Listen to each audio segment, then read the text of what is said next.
नमस्कार दोस्तों, मैं अभिनव यूसीपी यूट्यूब चैनल में आप सभी का स्वागत करता हूं। आज हम भारतीय राज्य व्यवस्था जो कि सामान्य अध्ययन का एक महत्वपूर्ण विषय है उस पर चर्चा करने जा रहे हैं। ठीक है, आपको दो तीन चीजें समझनी है कि आखिर ये जो विषय है जिसे हम आज लेकर आए हैं इसमें हमको चीजें पढ़नी क्या क्या हैं। ये जो सिलेबस लिखा गया है, सिलेबस ना कहें सीधे सीधे टॉपिक्स लिखे गए हैं, उस पे हमको कौन कौन सी चीजों पर फोकस करना है जिससे हमारे मैक्सिमम क्वेश्चन एग्जाम में बन पाए, और साथ ही भारतीय राज्य व्यवस्था से जो भी टॉपिक हैं उसका वेटेज कितना है एग्जाम पॉइंट ऑफ व्यू से, उसको समझना है। तो एक निश्चित क्रम में हम आगे बढ़ेंगे। पहले हम जानेंगे भारतीय राज्य व्यवस्था क्या है, सारी चीजों की परिभाषा समझेंगे। उन परिभाषाओं को समझने के बाद ये जो टॉपिक लिखे गए हैं उनका क्रमबद्ध रूप से आपको एक शॉर्ट इंट्रोडक्शन दिया जाएगा। फिर 10 अगस्त से जो हमारी क्लासेस स्टार्ट हो रही हैं उनमें हम संवैधानिक विकास को लेकर आगे बढ़ेंगे। तो चलिए सबसे पहले जो विषय पढ़ने जा रहे हैं उसकी परिभाषा क्या है भाई, एक सिंपल शब्दों में। मैं आपको कोई भी ऐसी परिभाषा नहीं बताऊंगा जो एकदम रूढ़ शब्दों को लेकर बनी हो। आपको एक व्यवहारिक भाषा का ज्ञान, मतलब ये कहा जाए सीधे सीधे एक व्यवहारिक परिभाषा आपको बताई जाएगी, ताकि आप अपने दोस्त या किसी समाज में बैठे, दोस्त के साथ बैठे, तो परिभाषा से आपसे कोई पूछे तो आप उनको सरल शब्दों में बता पाएं। आ रही है बात आपको समझ में? तो चलिए सबसे पहले हम जानने का प्रयास करते हैं कि भारतीय राज्य व्यवस्था आखिर है क्या। तो देखिए, नाम से ही अगर देखा जाए तो परिभाषा क्लियर हो रही है। राज्य व्यवस्था मतलब राजा की व्यवस्था, राजा की व्यवस्था। समझते चलना भाई, एक एक चीज आपको क्लियर हो जाएगी। और मैं दो तीन बिंदु आपके सामने रखना चाहूंगा, जो यूपीएससी और एमपीपीएससी की तैयारी कर रहे हो उनके लिए पाठ्यक्रम नहीं है भाई। आप क्या करें, आप वीडियो देखना चालू करें तो आप कमेंट बॉक्स में ये करें कि सर इतनी कम चीजें कैसे एग्जाम में पूछी जाएंगी, आप विस्तृत अध्ययन नहीं करवा रहे हैं। तो मेरा सीधा सीधा उनको एक मैसेज है कि ये जो सिलेबस चल रहा है वो जेल प्रहरी या किसी भी वनडे एग्जाम को टारगेट कर रहा है। आ गया समझ में? चीजें क्लियर हो रही हैं। वनडे एग्जाम का मतलब है कि एसएससी के सारे एग्जाम, मतलब सीजीएल से लेके आप एमटीएस तक के एग्जाम कवर कर सकते हो, और व्यापम के सारे एग्जाम, मतलब एमपीएसआई से लेकर आप सबसे छोटी वैकेंसी है कि कांस्टेबल तक में, ये सारी चीजें क्या है। और एक चीज मैं और क्लियर करना चाहूंगा, जितना आपको पढ़ाया जा रहा है व्यवस्थित नोट्स बनाइए। एक क्वेश्चन कट जाए या एक क्वेश्चन इसमें से नहीं आया तो जो कहिए आप वो, ठीक है ना, ओपन चैलेंज है। जितना आपको पढ़ाया जा रहा है आपके वनडे एग्जाम में उससे बाहर नहीं जाएगा। आपको पहले पूरे टॉपिक बताए जाएंगे, टॉपिक बताने के साथ साथ ही उनसे कैसे क्वेश्चन बनते हैं वो भी डिस्कस किए जाएंगे आने वाली कक्षाओं में। चीजें समझ में आ रही हैं? अब देखिए, हम जान रहे थे राज्य व्यवस्था क्या है, ठीक है ना, राजा की व्यवस्था ही क्या है, राज्य व्यवस्था है। लेकिन ये तो प्राचीन काल के लिए परिभाषा हो गई भाई। आज हम किस देश में रह रहे हैं, एक लोकतांत्रिक देश में रह रहे हैं, उसके हिसाब से हमको परिभाषा देनी है। तो देखिए, मैं आपको एकदम सिंपल सी परिभाषा बताना चाह रहा हूं। देखिए क्या है राज्य व्यवस्था की जो प्रॉपर परिभाषा है, आप नोट कर लेंगे इसको, ठीक। किसी देश में राजनैतिक इकाइयों द्वारा,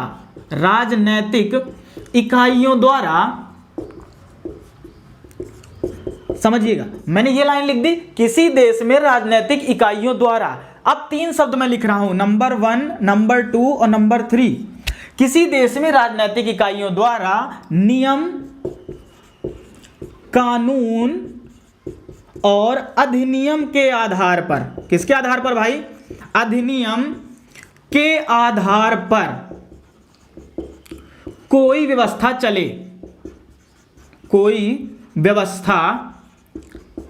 चले, इसी को क्या बोल देंगे, राज्य व्यवस्था।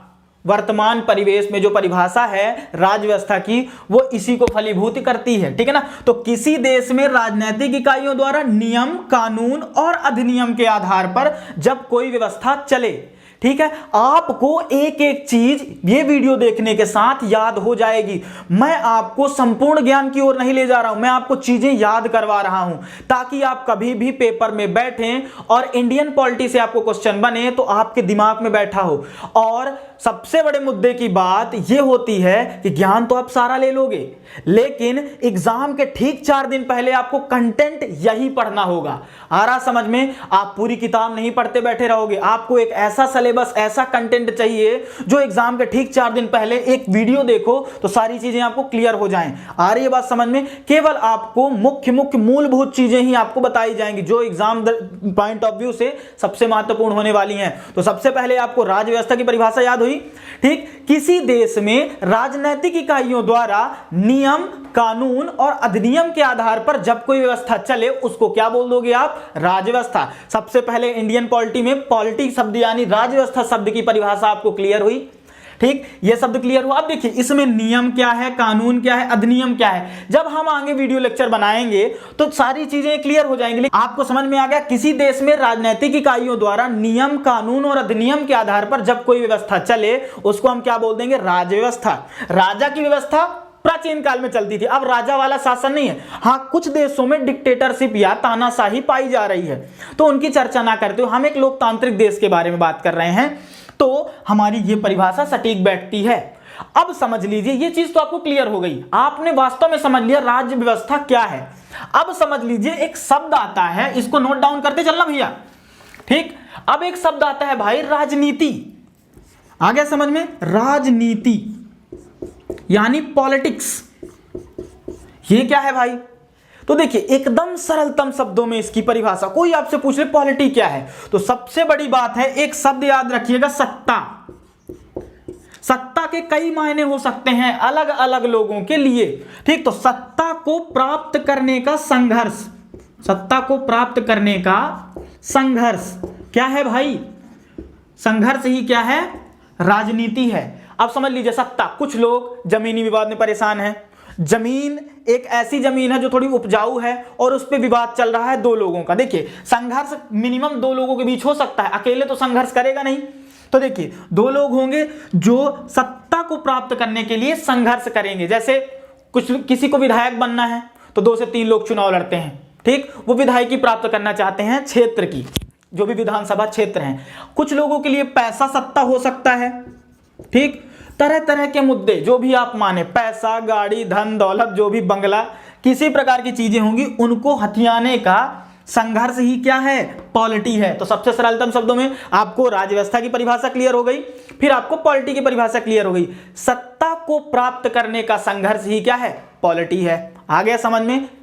इतनी चीज क्लियर हुई, राजनीति भी समझ में आ गई आपको। अब मैं कहता हूं आपके सामने मैं 3 शब्द लिख रहा हूं, समझिएगा अच्छे से। वो 3 शब्द कौन कौन से हैं भाई? पहला है देश, दूसरा है राष्ट्र, तीसरा है राज्य, ठीक। मैं कहूं भाई देश की परिभाषा बताओ, राष्ट्र की परिभाषा बताओ और राज्य की परिभाषा बताओ, तो आप कहोगे सर ये तीनों तो एक ही चीजें होती हैं। लेकिन ऐसा नहीं होता। समझिए, देश को अंग्रेजी में बोलते हैं कंट्री, राष्ट्र को बोलते हैं नेशन और राज्य को क्या बोलते हैं? स्टेट। तो मैं बोल दूं थोड़ी देर के लिए भारत क्या एक देश है तो आप बिल्कुल कह दोगे सर देश भी है। मैं कहूंगा क्या भारत एक राष्ट्र है तो आप बिल्कुल कह दोगे हाँ सर राष्ट्र भी है। क्या मैं कहूं भारत एक राज्य है तो आधे लोगों को डाउट चला जाता है कि सर मध्य प्रदेश राज्य है, भारत कहां राज्य हुआ? लेकिन भारत एक राज्य है, ठीक है। तो देखिए समझना क्या है आपको, इनकी परिभाषाएं आपको तुरंत क्लियर होनी चाहिए। आप 2 परिभाषाएं याद कर चुके हो, पहला राज्य व्यवस्था, दूसरा आपको राजनीति। दोनों चीजें क्लियर हो गई। अब ये समझ लीजिए इनकी परिभाषा क्या होती है एकदम सरलतम शब्दों में। आपके अगर दिमाग में ना बैठे तो आप क्या करें, अगली बार से वीडियो देखना बंद कर दीजिएगा। मेरा ओपन चैलेंज है, अगर मैंने इस वीडियो में आपको ये सारी चीजें आपके दिमाग में पूरा टॉपिक ना बैठा दिया तो यूनिक क्लासरूम के इस मंच से मैं आपको एक ही चैलेंज कर रहा हूं, अगर नहीं याद हुआ तो बिल्कुल अगला वीडियो आपको नहीं देखना है। आगे समझ में? चलिए आगे बढ़ते हैं अपन, वैसे याद हो जाएगा भाई, आप पूरा वीडियो देखना। आगे समझ में? देश, देश क्या है? सिंपल शब्दों में जहां राजनीतिक इकाइयां काम कर रही हों वो क्या है? कंट्री है। और जिसको हम मैप के थ्रू जिसका संगठन दिखा पाए। आ रहा है समझ में? हमने क्या कहा, जहां पॉलिटिकल बॉडी काम करे, एक ऐसा प्लेस जहां राजनीतिक पार्टियां हों, ठीक, या इकाइयां कह सकते हैं हों, ठीक। कोई किताबी ज्ञान नहीं दे रहा हूं मैं आपको, एक व्यवहारिक भाषा में जैसा मैंने समझाया वैसा मैंने आपको समझाने का प्रयास किया है। आगे समझिए, जहां राजनीतिक पार्टियां हों तो वो कौन सी परिभाषा हो गई? देश हो गया। आगे समझ में? जिसको मैप के थ्रू दिखाया जा सके, मैप में दर्शाया जा सके, जा सके। ठीक, अब समझ लीजिए राष्ट्र। ठीक, कुछ लोग कह देंगे सर राष्ट्र भी वही होता है, राष्ट्र समझिए सबसे बड़ी बात नेशन। ठीक, देखिए मैं सिंपल शब्दों में समझाऊं, एक क्वेश्चन पूछता हूं मैं आपसे, अगर कभी जम्मू कश्मीर में या देश के किसी भी हिस्से में आतंकवादी हमला होता है और हमारे कई जवान अपने प्राणों की आहुति दे देते हैं, उसमें क्या हम ये देखने जाते हैं कि कौन सिख है जो शहीद हो गया, कौन मुस्लिम है जो शहीद हो गया? हमको क्या भावना आती है कि वो देश का क्या है, सिपाही था जो शहीद हो गया। हम उसको कभी भी सांप्रदायिक महत्व नहीं देते।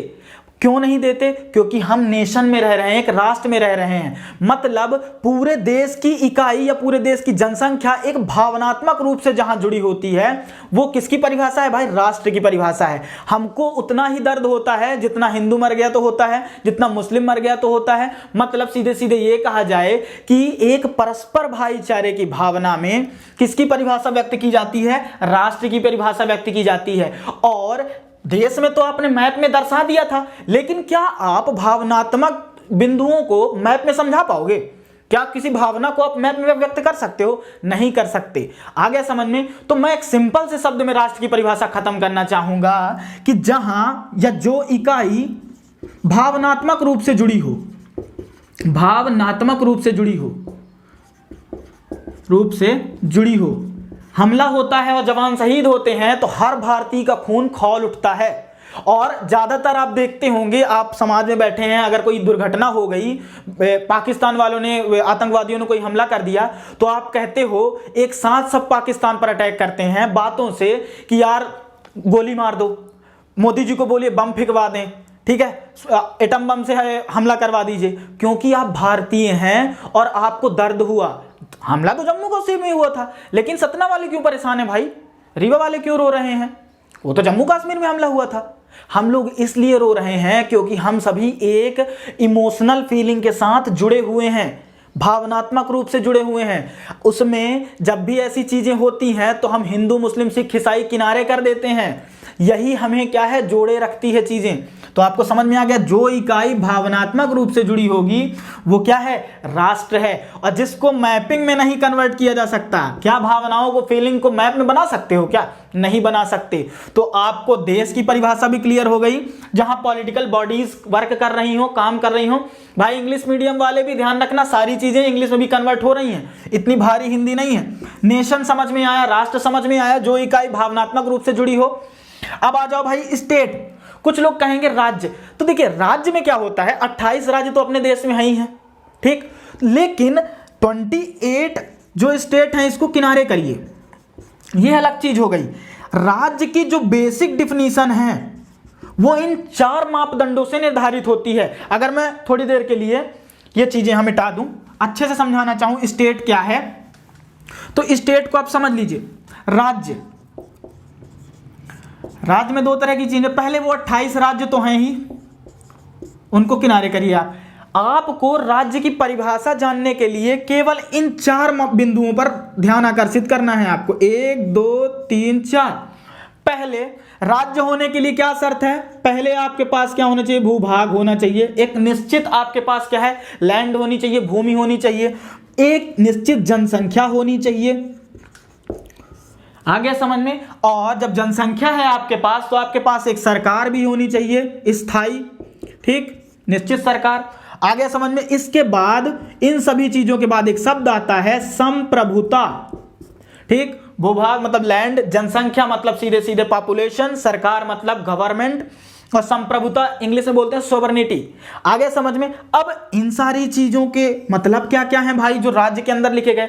मतलब हम राज्य केवल उस क्षेत्र को बोलेंगे जहां एक निश्चित भूभाग होगा, जहां एक निश्चित जनसंख्या होगी, जहां एक निश्चित या स्थायी सरकार होगी, और जो सरकार क्या होगी, या सीधे सीधे कहा जाए संप्रभु हो, ठीक। तो राज्य की परिभाषा क्या है? ठीक, एक निश्चित भूभाग होना चाहिए, जनसंख्या होनी चाहिए, सरकार होनी चाहिए, संप्रभुता होनी चाहिए। तो अपने भारत देश के मापदंड पर अगर मैं ये बातें करना चाहूं, तो हमारे पास एक भूभाग भी है, उत्तर से लेकर दक्षिण तक, पूर्व से लेकर पश्चिम तक हमारा एक फिक्स क्राइटेरिया है। जनसंख्या, पॉपुलेशन, हमारी मोदी जी बताते ही रहते हैं हर भाषण में 125 करोड़ देशवासी, तो हमारे पास जनसंख्या है।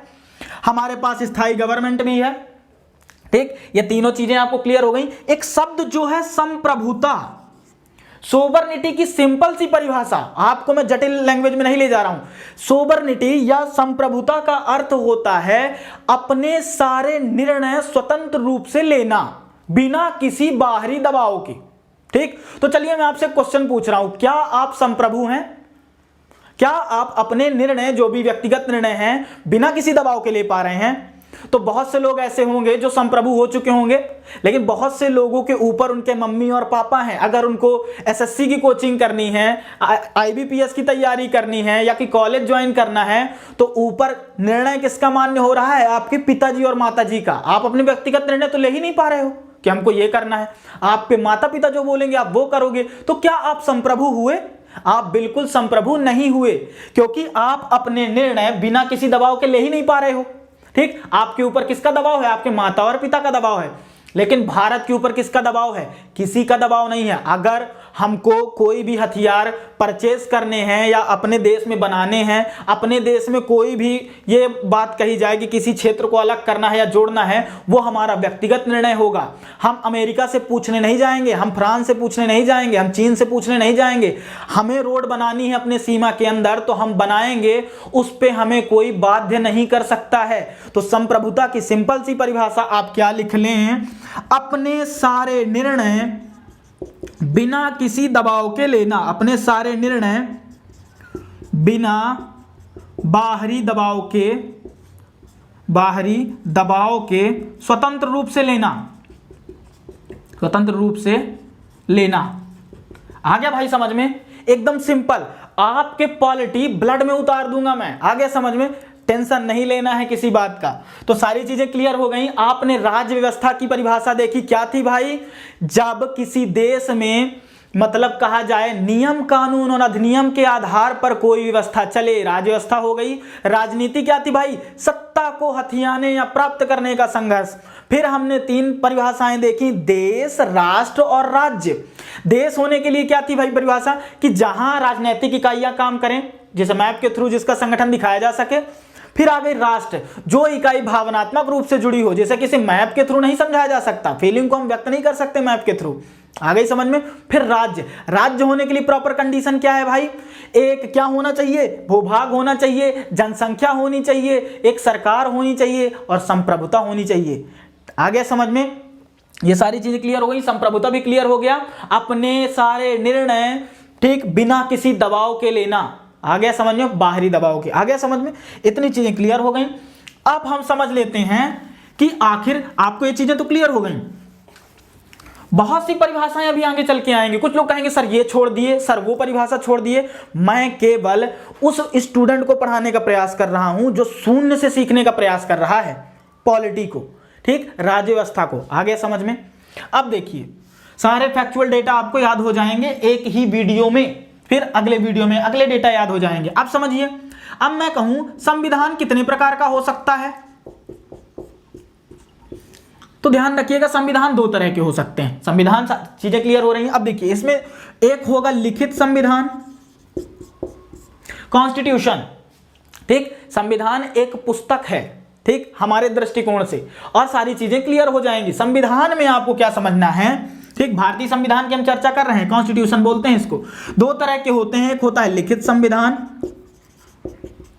संविधान मतलब नियम कानून और अधिनियम। आ रहा समझ में? ठीक, मतलब नियम कानून अधिनियम के आधार पर जब कोई व्यवस्था चलेगी वो राज्य व्यवस्था बोलेंगे, सॉरी वो राज्य व्यवस्था थी। ठीक, संविधान को हमने कितने भागों में बांटा, हम जानने का प्रयास कर रहे हैं भारतीय संविधान आखिर कितने प्रकार का होता है। ठीक, इंडियन कॉन्स्टिट्यूशन तो एक लिखित मतलब रिटन कॉन्स्टिट्यूशन बोल सकते हैं, एक अलिखित संविधान बोलते हैं, ठीक, अनरिटन कॉन्स्टिट्यूशन संविधान। ठीक, ध्यान रखेंगे लिखित संविधान सबसे पहले यूएसए का था, यूनाइटेड स्टेट ऑफ अमेरिका। ठीक, लिखित संविधान सबसे पहला किसका था भाई? यूएसए का। और अलिखित अनरिटन कॉन्स्टिट्यूशन किसका था? ब्रिटेन का था। आ गया समझ में? कहते हैं कि एक गौरवमयी क्रांति हुई थी 1688 में। ठीक, वो सारी चीजें हम ज्ञान नहीं पूरा इसमें डिलीवर कर रहे हैं, हमको केवल फैक्ट याद रखना है। संविधान कितने तरह के हो सकते हैं? दो तरह के, लिखित या अलिखित। हमारा पहला जो ऐसा संविधान कौन सा है जो लिखा गया सबसे शुरू में, तो यूएसए, ठीक, इसने एक बुक कंपाइल की हुई है, इसीलिए हम क्या बोलते हैं, लिखित संविधान। लेकिन ब्रिटेन का कोई भी मतलब जो संविधान है वो क्या है, एक व्यवस्थित तरीके से लेखबद्ध नहीं किया गया है। आ गई समझ में चीजें। तो संविधान दो तरह के होते हैं, लिखित और अलिखित संविधान, ठीक। ये क्या थी, हमारी एक इंट्रोडक्शन क्लास थी। अब इस पे आगे हम जो संवैधानिक विकास की चर्चाएं हैं अभी हम नहीं करेंगे। पहले आपको क्या करना है, नोट्स बनाना है। नोट्स बनाने के बाद इतनी सारी चीजें लिखने के बाद आप जान लीजिए कि आखिर आपको भारतीय संविधान या भारतीय राज्य व्यवस्था में कौन कौन सी चीजें आपको पढ़नी है। अब चलिए उस पर चर्चा कर लेते हैं। चीजें क्लियर हो रही हैं। फिर लास्ट में मैं आपको एक संक्षेप में, आप वीडियो क्या करिएगा, देखते देखते मैं पूरी चीजें फिर से रिवाइज करवाऊंगा और आपको उसी के साथ साथ बोलते चलना है। आगे समझ में, ठीक। ये मेमोरी ट्रेनिंग भी हो रही भाई एक तरीके से। समझिए संवैधानिक विकास क्या है भाई, ठीक। संवैधानिक विकास हम पहला टॉपिक स्टार्ट करेंगे 1773 के रेगुलेटिंग एक्ट से लेकर हम पूरे भारतीय स्वाधीनता अधिनियम 1947 तक की चर्चा कर लेंगे। मतलब समय समय पर हमारे कानूनों में क्या क्या, मतलब ये कहा जाए कि हमारे संविधान में क्या क्या बदलाव हो रहे हैं। देखिए कोई भी चीज जब शुरू से स्टार्ट होती है तो बहुत विकसित नहीं होती। पहले हम धीरे धीरे, एक विकसित राष्ट्र बनने का क्रम क्या होता है, हम पहले विकासशील होते हैं, हम पहले धीरे धीरे चीजों को क्या करते हैं, बेहतर बनाते हैं, फिर फाइनल हम क्या हो जाते हैं, सारी चीजों का नॉलेज रख पाते हैं। जैसे आप आज संविधान पढ़ना सीख रहे हैं उसी प्रकार हम क्या चालू करेंगे, संवैधानिक विकास। तो 1773 के रेगुलेटिंग एक्ट से 1947 तक की चीजें हम संवैधानिक विकास में देखेंगे, ठीक। तो चीजें क्लियर हो गई। पहला टॉपिक क्या होगा अपना, जो अगले वीडियो में आएगा वो होगा संवैधानिक विकास। फिर हम बना लेंगे अपनी संविधान सभा। संविधान सभा क्या करेगी, संविधान बनाने का काम करेगी। उसके अंतर्गत सबसे पहला जो टॉपिक होगा प्रस्तावना, ठीक। प्रस्तावना समझेंगे, संविधान की प्रस्तावना में क्या क्या चीजें हैं। राज्य एवं उसके राज्य क्षेत्र को समझेंगे, ठीक है ना। नागरिकता समझेंगे भाई, सिटीजनशिप, कि आखिर नागरिकता मिलती कैसे है, खत्म कैसे होती है, ठीक। नागरिकता देता कौन है। फिर आ जाइए फंडामेंटल राइट्स, मतलब मूल अधिकार, आपके कौन कौन से मूल अधिकार हैं, ठीक। चीजें क्लियर हो रही हैं। राज्य के नीति निर्देशक तत्व, इसको इंग्लिश में बोलते हैं directive principle of state policy, ठीक। इसको भी हम समझेंगे। मूल कर्तव्य आ गया, फंडामेंटल ड्यूटीज, कितनी फंडामेंटल ड्यूटीज होती हैं भाई, सारी जानकारियां तो हम किस में समझ लेंगे, फंडामेंटल ड्यूटीज में। इसके बाद हम पढ़ेंगे पार्लियामेंट यानी संसद, जो सबसे महत्वपूर्ण हिस्सा है किसी भी एग्जाम में क्वेश्चन बनने का। स्टेट गवर्नमेंट, राज्य सरकार, राज्य सरकार के सारे मापदंडों को समझेंगे, ठीक। फिर आ जाइए केंद्र राज्य संबंध, ठीक, सेंटर स्टेट रिलेशन, इसको भी समझेंगे। भारत की न्यायपालिका, न्यायपालिका सुप्रीम कोर्ट से लेकर सबसे छोटे न्यायालय तक जो भी होते हैं, सुप्रीम कोर्ट, हाई कोर्ट, अधीनस्थ न्यायालय में आप आ जाइए तो सत्र न्यायालय, ठीक, तरह तरह के न्यायालय होते हैं। उन सारे न्यायालयों की चर्चा किसमें करेंगे, भारत की न्यायपालिका में। आ गया समझ में। आपातकाल समझेंगे भाई, आपातकाल लगता कैसे है, लगाता कौन है, ठीक। हमारे कौन कौन से मूल अधिकार बचे रहते हैं आपातकाल के दौरान और कौन कौन से मूल अधिकार समाप्त हो जाते हैं, उनको भी समझेंगे, ठीक। फिर आएंगे संविधान संशोधन में, ठीक, संविधान संशोधन, ठीक, कॉन्स्टिट्यूशनल, ये कहा जाए अमेंडमेंट, इंग्लिश में बोलते हैं संविधान संशोधन, मतलब हिंदी में बोलते हैं संविधान संशोधन, इंग्लिश में बोलते हैं कॉन्स्टिट्यूशनल अमेंडमेंट। आ गया समझ में। फिर अगला टॉपिक आएगा आर्टिकल 370 जो समाप्त हो चुका है, क्लियर है, लेकिन हम आर्टिकल 370 को भी समझेंगे। फिर आ गया भाई उसके बाद पंचायती राज, ठीक, पंचायती राज व्यवस्था समझेंगे कि कैसे क्रम उसका जारी होता है। ये एक पटवारी परीक्षा में पूछे जाने वाला बहुत महत्वपूर्ण विषय हुआ करता था, पंचायती राज, जिसको अलग कर दिया गया था किससे, इंडियन पॉलिटी से, ठीक। संवैधानिक निकाय इंडियन पॉलिटी में आता है, लेकिन पटवारी परीक्षा में जो सिलेबस में था तो पॉलिटी तो अलग क्षेत्र में था, लेकिन पंचायती राज एक विशेष विषय बना के रखा गया था जिसमें हमको उसकी छोटी छोटी बिंदुओं को समझना था, ठीक। संवैधानिक निकाय, कॉन्स्टिट्यूशनल बॉडीज, कि यूपीएससी कैसे काम करता है, कैग कैसे काम करता है, सारी चीजें जो भी हैं कॉन्स्टिट्यूशनल बॉडीज में, ठीक। इतनी सारी चीजें अगर आपको क्लियर हो गई हो, केवल एक ओवरव्यू के तौर पर, ये केवल एक इंट्रोडक्शन वीडियो था। आ रही है बात समझ में। आपको ये सारी चीजें जाननी है संक्षेप में। मैं आपसे यहां राज्य व्यवस्था की परिभाषा, राज्य व्यवस्था की परिभाषा, ठीक, राज्य व्यवस्था के बाद राजनीति की परिभाषा, अगर आप पॉलिटी पढ़ रहे हैं तो इतनी चीजें, फिर राज्य से पहले क्या आया था? देश, देश की परिभाषा, राष्ट्र की परिभाषा, नेशन की, राज्य की परिभाषा। ठीक, इतनी परिभाषाएं अगर आपके दिमाग में बैठ गई हो तो बिल्कुल कमेंट में क्या लिखेंगे? यूनिक लिखेंगे। अगर आपको मेरा वीडियो पसंद आया हो तो ज़्यादा से ज़्यादा लाइक करें, शेयर करें, सब्सक्राइब करें। धन्यवाद।